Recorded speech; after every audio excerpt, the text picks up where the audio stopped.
नाज़रीन इकराम, अस्सलाम वालेकुम वरहमतुल्लाहि वबरकातुहू। उर्दू चैनल की जानिब से अदबी दायरे प्रोग्राम में मैं इम्तियाज़ बाशा आप तमाम का तहे दिल से इस्तकबाल करता हूँ। तलबा और नौजवान नस्ल में उर्दू से शौक़ और दिलचस्पी पैदा करने के लिए ये प्रोग्राम तरतीब दिया गया है।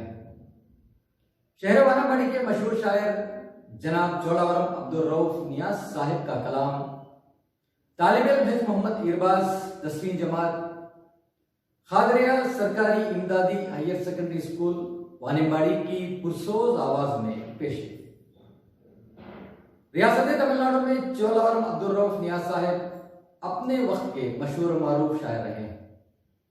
मशहूर ज़माना बज़्म को अपनी शिरकत से बारौनक बनाने वाले अब्दुल रऊफ नियाज बीकाम बड़ी अच्छी आवाज के मालिक थे।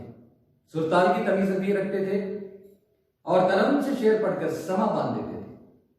आपका मतबे कलाम शाया होकर शायखीन शेर अदब से दादुल तहसीन पा चुका है।